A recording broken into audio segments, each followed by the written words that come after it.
কিভাবে মাত্র ৩৮০০ টাকায় ঘুরে আসলাম সিলেটের শ্রীমঙ্গল এবং সিলেটের জাফলং থেকে। ওইখানে গিয়ে কি কি করলাম এবং কেমন কি খরচ হলো দেখতে পুরো ভিডিওটা অবশ্যই দেখো। প্রথমে চলে গেলাম নড়াইল স্টেশনে, আর ওইখানে জনপ্রতি ৩৭০ টাকা করে টিকিট কেটে নিলাম ঢাকার, আর ট্রেনটি ছাড়ে হচ্ছে ৪টা ৪৫-এ। এরপর আমরা বাইরের ভিউ দেখতে দেখতে চলে গেলাম কমলাপুর স্টেশনে। পাশ থেকে কিছুক্ষণ ঘোরাঘুরি করার পরে জনপ্রতি ২৭৫ টাকা করে ২টা টিকিট কেটে নিলাম দুইজনের। তারপর রাতের খাবার একবারে খেতে চলে গেলাম। এখানে জনপ্রতি খরচ পড়েছে ১৮০ টাকা। আসলে সিলেটের সিট পাইতে গেলে এক সপ্তাহ আগে থেকে টিকিট কেটে রাখতে হয়, তা আমরা স্ট্যান্ড টিকিট কাটছি। কিছুক্ষণ বসার পরেই আমাদের সিট থেকে উঠাই দিয়েছে। এরপর আমরা নাচ গান করতে করতে শায়েস্তাগঞ্জে রিল্যাক্সে চলে গেলাম।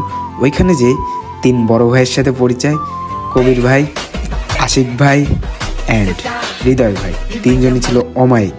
ভাইরা আমাদের সাথে পরিচয় হওয়াতে আমাদের অনেক খরচ কমে গিয়েছিল। হোটেল ভাড়া থেকে শুরু করে ঘোরার খরচ সবকিছুই কমে আসতেছিল। কিন্তু অবশ্যই আপনারা আসার আগে একবার হোটেলে বুক করে আসবেন, নাইলে কিন্তু আমাদের মতো ভেজালে পড়ে যাবেন। তাও আমরা একটা ভালো রুম পাইছিলাম, যেখানে খরচ হয়েছিল ১৭০০ টাকা, কিন্তু জনপ্রতি আসে ৩৬০ টাকা করে। সকালে ফ্রেশ হয়ে সবাই খেতে চলে গেলাম, আর এখানে জনপ্রতি খরচ হয়েছিল ৯০ থেকে ১০০ টাকা। মেইনলি আমাদের বাজেট ট্যুর হওয়ায় আমরা ভাড়া করেছিলাম সিএনজি, যেখানে আমাদের খরচ হয়েছিল ১৩০০ টাকা, আর জনপ্রতি আসে ২৬০ টাকা। আর আপনাদের সুবিধার্থে অবশ্যই আমি সিএনজি ওয়ালার নাম্বারটা দিয়ে দেবো, যাতে আপনারা এসে তার সাথে কন্ট্যাক্ট করে ঘুরে বেড়াতে পারেন। এরপর আমরা চলে গেলাম রাবার বাগানে, আর রাবার বাগানের প্রাকৃতিক সৌন্দর্যটা অপূর্ব সুন্দর ছিল। আর এখানে রাবার চাষ হয়, সাথে চার বাগানও রয়েছে। সব মিলিয়ে প্রথম স্পটটা ভালোই ছিল। এরপর চলে গেলাম দ্বিতীয় স্পটের দিকে, দার্জিলিং চা বাগানে, যেখানের অপূর্ব সুন্দর দৃশ্য আর মনোমুগ্ধকর চার বাগান সব মিলিয়ে খুবই সুন্দর একটা জায়গা। সিএনজি এলাকায় বুঝিয়ে বললে আপনাকে সব জায়গায় নিয়ে যাবে, আর আমি অবশ্যই জায়গাগুলোর নাম মেনশন করে দেবো আপনাদের সুবিধার্থে। ওইখানে কিছু ছবি ক্লিক করে দেন চলে গেলাম আরও একটা প্লেসে, সেটা হচ্ছে মাধবপুর লেক, যেখানে আমাদের সিএনজি ভাড়ায় খরচ পড়েছিল ৩০ টাকা। আর তারপর কিছু আড্ডা দিয়ে আমরা আনারস এগুলা খেয়ে, পাহাড়ি আনারসের স্বাদই অন্যরকম। আপনারা অবশ্যই আসলে পাহাড়ি আনারস খেয়ে তারপরে যাবেন। এরপর আমরা মাধবপুর লেক ঘুরে ফিরে দেখতেছি যে কেমন কি। মোটামুটি সবগুলো জায়গায় নিলিবিলি এবং শান্তশিষ্ট পরিবেশ, সব মিলিয়ে একটা সুন্দর একটা জায়গা।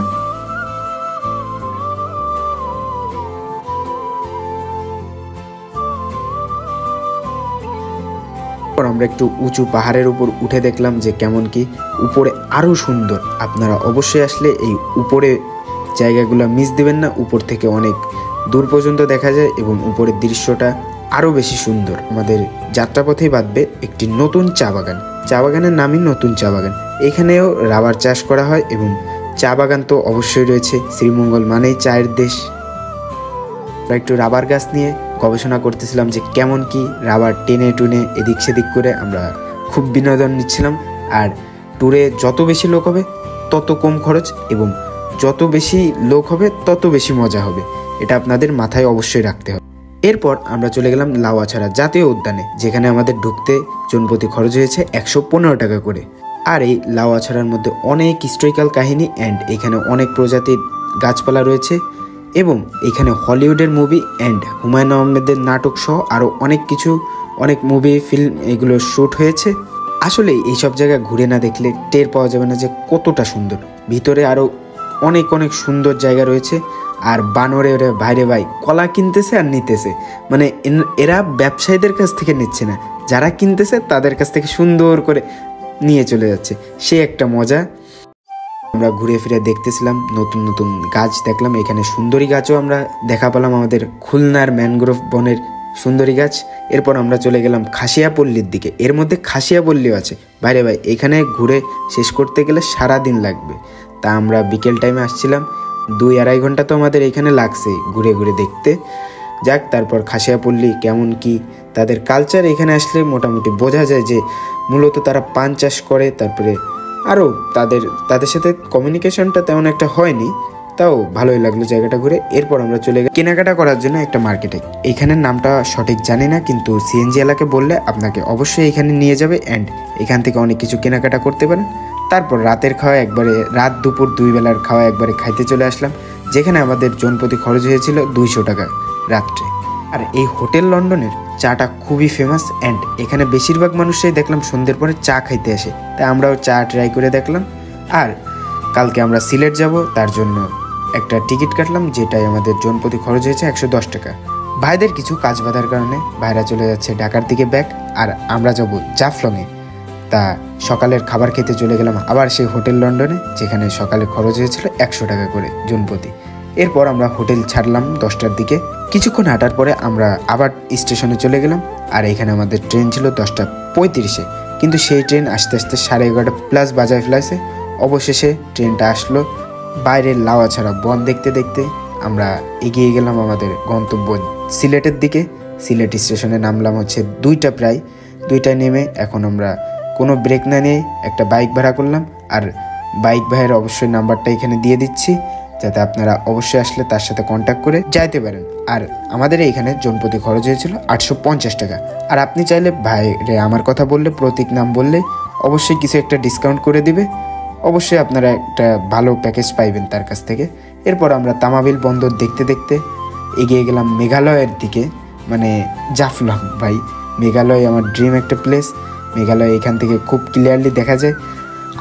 আগের বছরও আসছি অবশ্য, কিন্তু ভাই ভ্রমণের এমন একটা পিপাসা যে যতবার আসি ততবার আসতে মন চায়, এমন একটা জায়গা জাফলং।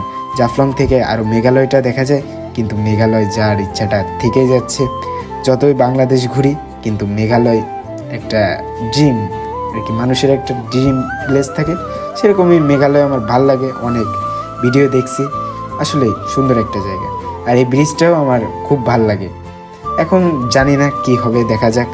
বেঁচে থাকলে অবশ্যই মেঘালয় একবার যাব। যাক, তারপর ঘুরতে ঘুরতে সন্ধ্যা হয়ে গেল। সন্ধ্যার দিকে দেখতেছিলাম ভারত বাংলাদেশ বর্ডার। আপনারাও দেখেন, আমি অবশ্য 2বার দেখে ফেলাইছি। এখানে অনেক ইন্ডিয়ান প্রোডাক্ট কম দামে পাওয়া যায়। মেইনলি কম্বলটার দিকে আমার বেশি ফোকাস গেছে। কম্বলটা নিয়ে আসতে পারলে আমার লাভ হয়ে যেত। যাক, কোনো ব্যাপার না। এরপর আমরা রাত আর দুপুরের খাওয়া একসাথে খাইলাম। জনপ্রতি 140 টাকা খরচ হয়েছে এইখানে। আর তারপরে 2-2.5 ঘন্টার জার্নি শেষে আবার চলে আসলাম আমাদের সিলেট শহরে। আবার স্টেশনে যেয়ে আমরা 275 টাকা করে ঢাকার ট্রেনের টিকিটটা কেটে নিলাম। আর স্ট্যান্ড টিকিট, সিট পাওয়ার কোনো ওয়ে নাই। আসলে আমাদের ডেট কোনো ফিক্স ছিল না, এই কারণে আমরা হুট করেই চলে আসছি, এই কারণে সিটও পাওয়া হয়নি। যাই হোক, আপনারা আসলে অবশ্যই সিট কেটে আসবেন। এরপর আমাদের সকাল 7টার সময় কমলাপুর রেল স্টেশনে চলে আসলাম। ওইখান থেকে জনপ্রতি 50 টাকা ভাড়া দিয়ে চলে গেলাম ফুলবাড়িয়া বাস স্ট্যান্ডে।